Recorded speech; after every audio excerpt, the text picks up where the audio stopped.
issue. Yeah. There's an owner who's brought a parrot in today for a checkup. Right. And it's a Taviuni parrot, Yeah. so it's a protected species. We've been in touch with Ministry of Environment about ownership of such birds, which is actually illegal.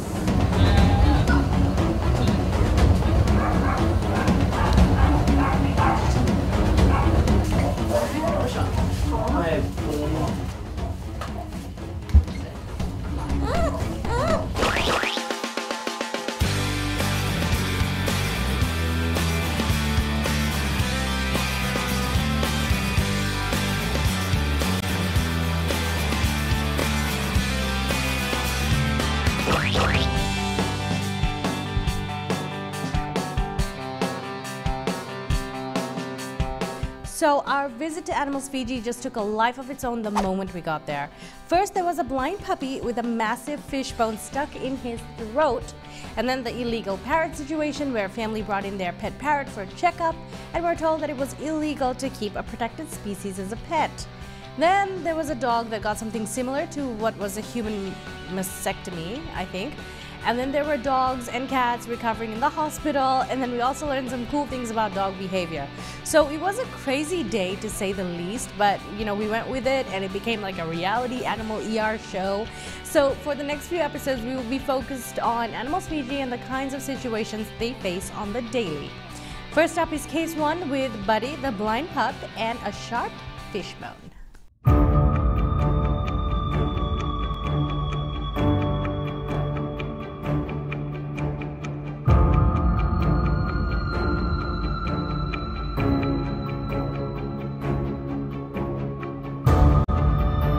So what we have here is actually a puppy with a bone stuck in his throat, just past his tongue.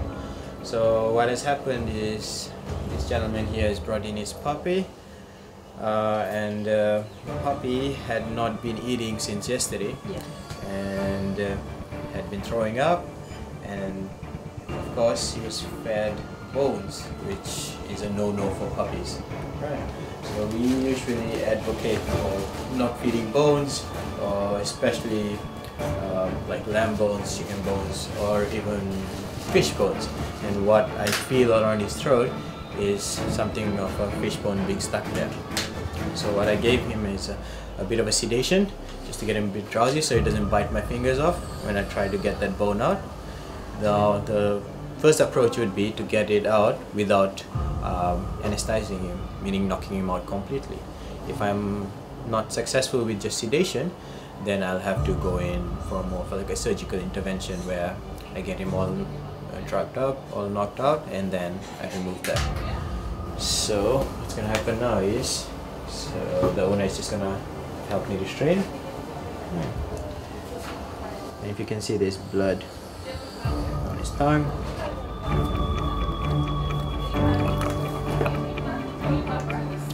Yay! Yay! So we got it out? Yeah, so I'm just gonna go in there and to check if there's any more bits of it. So you can see, he's been vomiting that since yesterday, because what the bone has done is damaged his tract, like around his throat, and might have also damaged his trachea even, around his esophagus, and that is causing him to vomit that. So now, since I've not been really successful just by sedation, what I'm gonna do is I'm gonna give him another injection, and that will make him completely anesthetized, and then we're gonna try to remove that. Right. So there's still more left?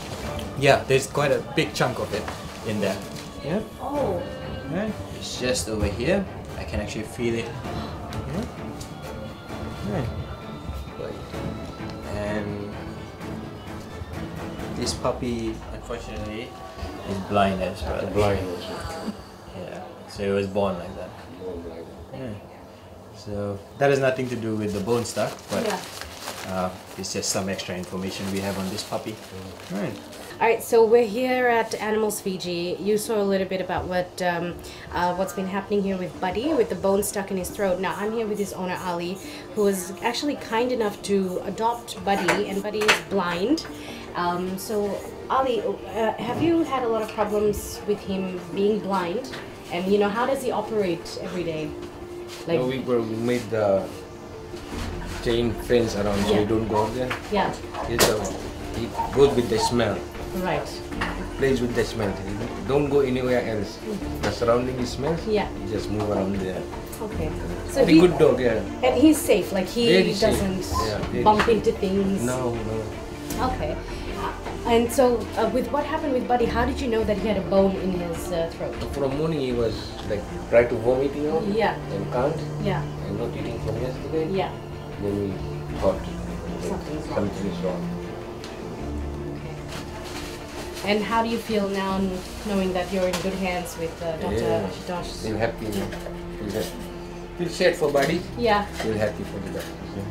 Okay. And do you feel? We adopt since 2 months now. Oh wow. Normally it's 4 months old. Oh. It's 2 months with us. Well, that's very nice of you to adopt, especially knowing that he's blind and looking after him. Very nice of you to do that. So, well, we hope for the best. As you can see, they've sedated him a little bit more. They're about to get a big bone out. Stay tuned. Coming up, we find out what happens to Buddy.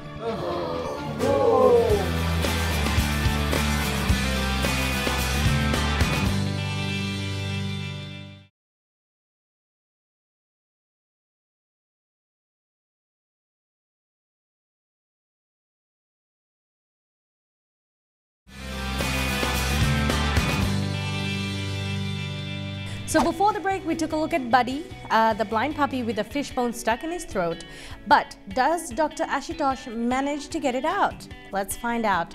Viewer discretion is advised. It gets a little gory. There you go. Oh, wow. This feels so much better. This is the kind of work that vets do every day, and you know, people don't realize that this is what they do, and we appreciate it. We appreciate people like me. I guess animal lovers, we appreciate this. So, guys, this a lesson to be learned here is to be careful when giving them bones. Yeah, especially things like fish bone and chicken bone, right? No bones at all. Yeah, no, maybe we got another 2 dogs. Yeah. Maybe they brought it from Somewhere, because that's what they do. Because people throw the food out, yeah. and they go and find it, And right? this one goes with the smell. Oh. So what happens is, imagine a lot of people say, oh, I give bones to my animals or my pet, and I've owned pets for years and nothing bad has happened. It's not a matter of if it'll happen, it's just when it'll happen, because there is high possibilities of whenever they chew on bones, they're not like us, they'll grind it off to bits so that they can swallow safely. They usually just chomp once or twice and that forms shards. And imagine swallowing sharp shards, yeah? So it can damage anywhere along the esophagus to the intestines. This is a very lucky case where it's just stuck on the throat. Imagine that being stuck somewhere around the intestines. Yeah. That will warrant an X-ray followed by a surgical intervention, like you'll have to go through the abdomen. Fine, it's a much more complicated case, and but the thing is, we have seen that, we have encountered, and we have attempted to fix that. We have been successful in quite a few of that, but if left untreated and when it's not brought to medical attention, they can die from that. Yeah. And doctor, what about those people that say that, you know, chomping on bones is good for their teeth, and like things like big, maybe beef bones and stuff? I mean, what's the story? Yeah, so beef bones, etc. Yes, chomping on bones, chomping on hard material, it does remove the tar which may build up, like they don't brush obviously. Yeah. There is of course pet toothbrushes, but in Fiji itself we are not at a place where we have pet ownership to a level where they're owning toothbrushes or proper dental hygiene that we be seeing on television or on online. On pet owners brushing their pets' teeth and stuff. So yes, big bones like beef, like limbs, is still fine, I'd say, right? But not to a point where like lamb bones, etc., which can get stuck. Because they obviously puppies, they'll get frustrated after a while and they'll just swallow it whole. Because if they can't, So they do feel that. yeah. So Yeah. So yes, so big bones, which like the femur or something somewhere on the back, but no vertebrae or no bones which can break off really easily. Yeah, and then half boiled or boiled bones is not good either because boiled are just brittle. Yeah. So it makes it softer, and then it makes it easier for them to just. Yes. So what you can do is. Bones like that, you can usually just dip it in like 100 degrees of water, kill all the bacteria and stuff. Yeah, it's just half boiled or something. Yeah, so it's much more flexible, and if they have to chew, they won't form like sharp shards when they break. Yeah. Like recently we had a case from the north where the bone was actually stuck along the oesophagus, but it was just next to the heart. And it had been stuck there for months and months. Oh wow! And actually, I'll show you the bone outside. We still have it on a sample jar. Yeah. And it was just on like a 2-kilo Maltese, like one of those foo-foo fluffy dogs. Yeah. So what happened was there was about 4 vets on duty that day, and we started the surgery at around 4:30. And I think we finished at 9 or 10 midnight, in the evening, and then we stayed till midnight. Just to make sure. Yeah, we had to remove like a couple of ribs just to access that, and we had to breathe for it because it wouldn't be able to breathe under anesthetic because we are opening the chest. And long story short, the surgery was a success, thank God. So it did survive for long, but the thing was that because of all it had endured, it was a small dog, its just body couldn't keep up with it, and it certainly succumbed to post-op care. But that being said, it was a good wake-up call, you know, for people who have been feeding bones, etc. Yeah, so we've done like a couple of social media posts trying to educate people not to give all these sorts of things, even foreign objects that may get stuck. There is of course pet products which you can get, or if you're not sure of what you can give to your pets, you can always just give one of the veterinary clinics a call and just ask them, or just Google it. I know it's not the most ideal thing to do, but with the limited amount of pet information we have in this country, something is better than nothing. Nothing. Yeah. True. Well, thank you so much. Ali, how are you feeling about Buddy's situation since the bone has been removed? Happy now. Happy now. Yeah. Okay. So now I'm just guessing that you're gonna be extra careful now. Extra careful. Yeah. Well. Okay. Well, this is a good case, you know, where the bone was removed. Did you see how big that was?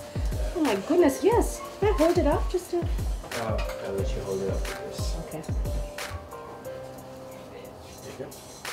Just press on that. Yeah. Guys, look at this. These things can get stuck, and you saw like Buddy is only 4 months old, and this almost like if Ali hadn't been good enough to bring him here to Animals Fiji or to any vet for that matter to get it removed, Buddy could have been seriously injured or maybe even have passed away. So this is important. Be very careful what they eat.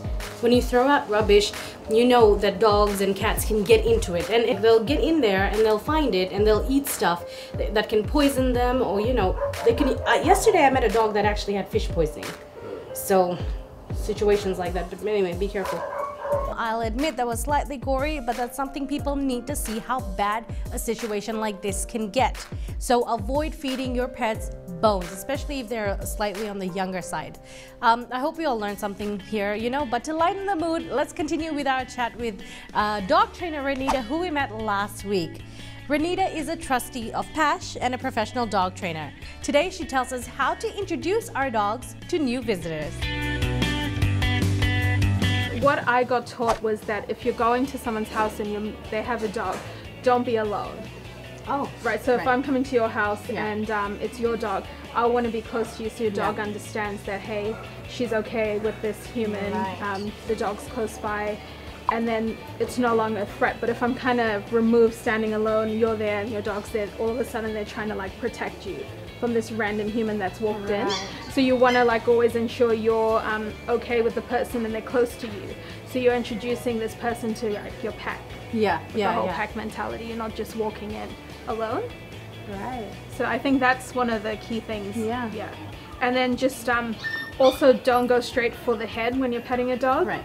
So you always, if you want to pet a dog and get to know them, you just kind of be there and you let them approach you. So you're not like a threat to them or like imposing in their space. You just kind of hang out and do your thing.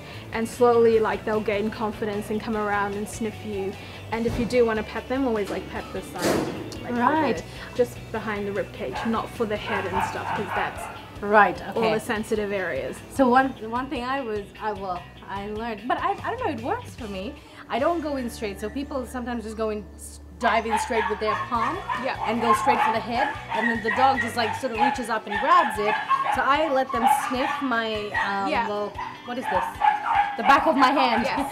The back of my hand first, and then I let this part go up onto their heads, and then I start the patting. Yeah. Well, that's my trick. So they kind of come up and sniff you and you give them Yeah. a hand, and I think it's just like they're comfortable if you pat like them on the side. Yes, And then okay. eventually you just progress to like and Their then just heads okay. and Yeah. okay. Yeah. Well, And there they we go. like belly rubs.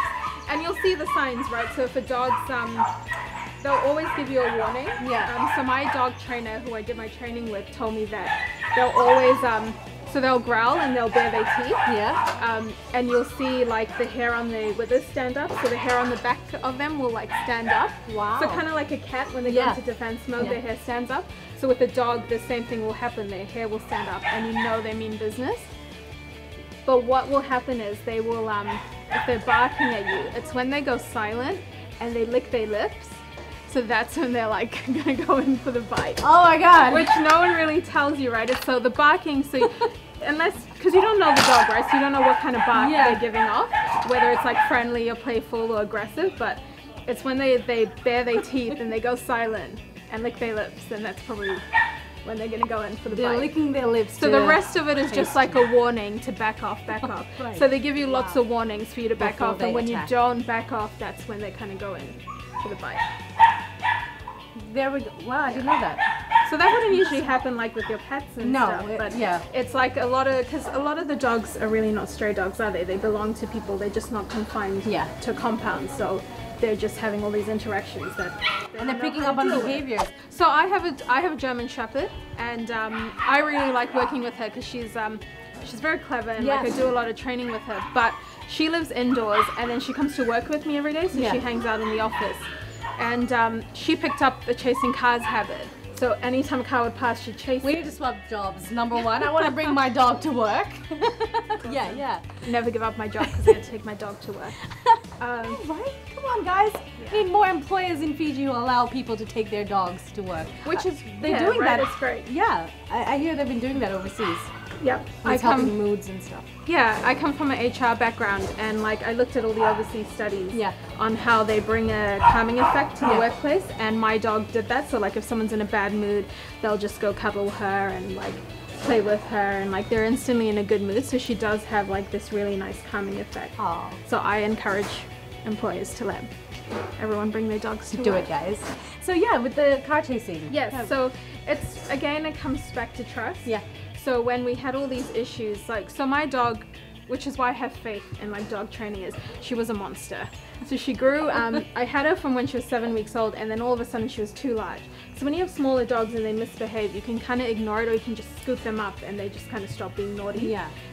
But with a German Shepherd, you can't. So at 5 or 6 months, she was already 25 kgs, and I couldn't just scoop her up and stop her from all this bad behavior.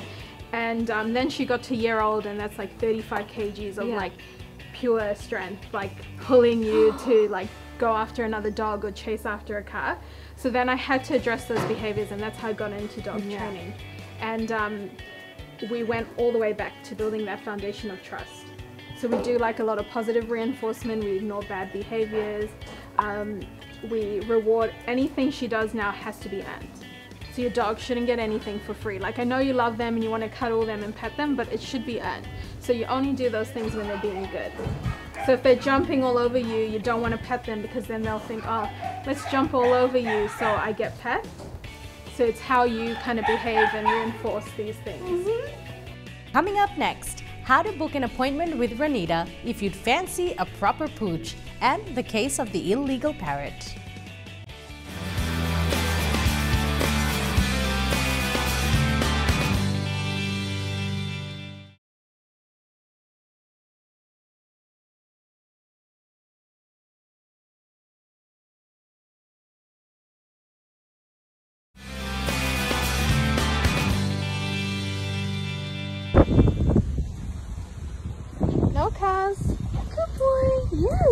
Come on.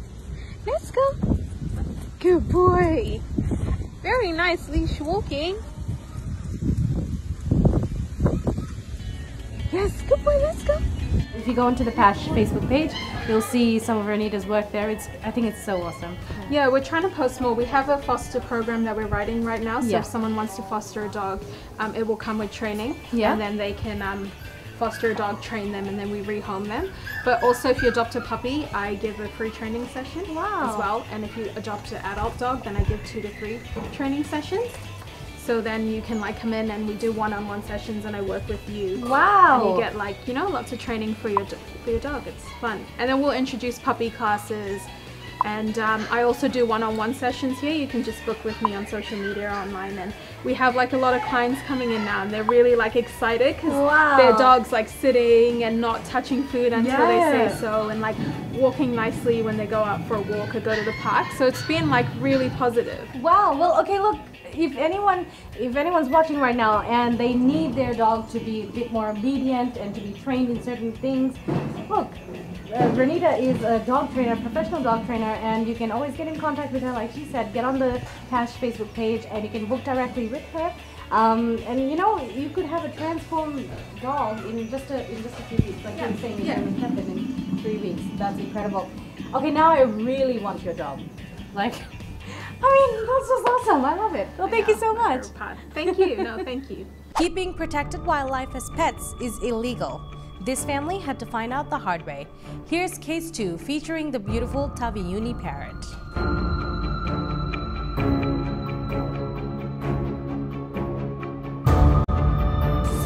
Have a little bit of an issue.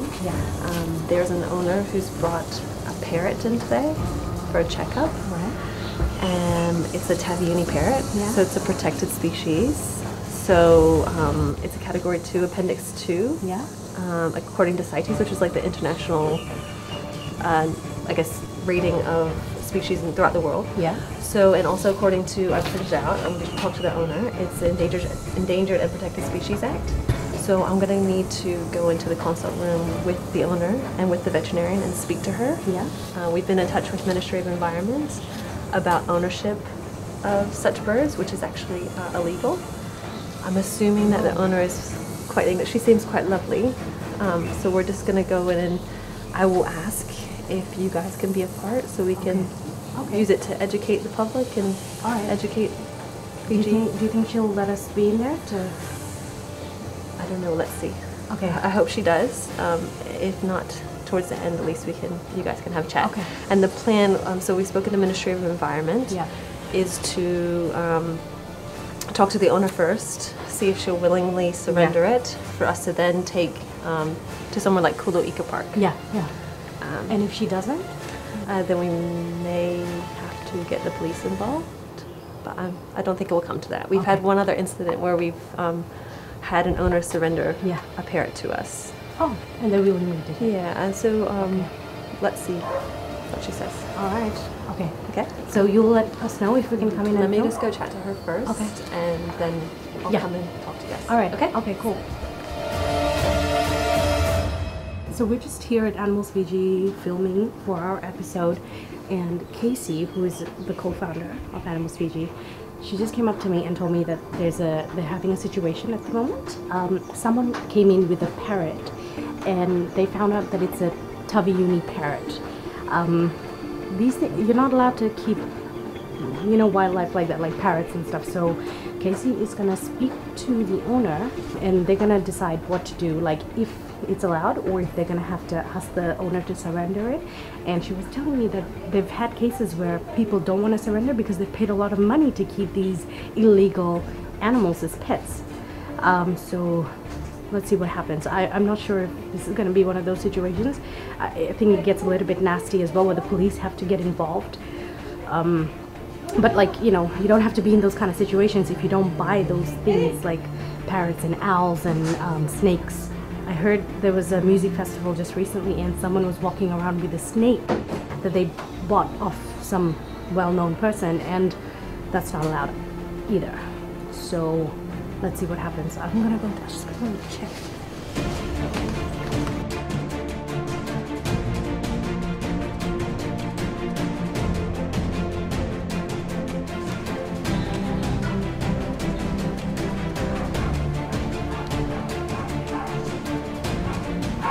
sounds like the arguments, the conversation is getting a little bit heated actually.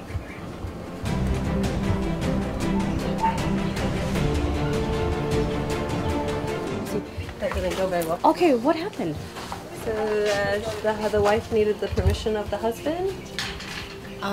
Okay, sorry. The wife needed the permission of the husband, and they were not aware of the law, Yeah, nor very happy. yeah.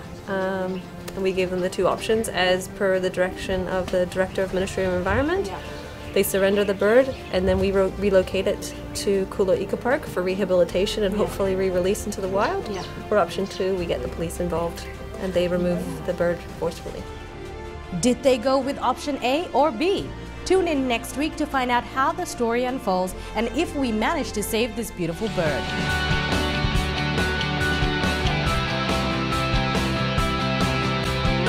Make a difference. Be kind to animals.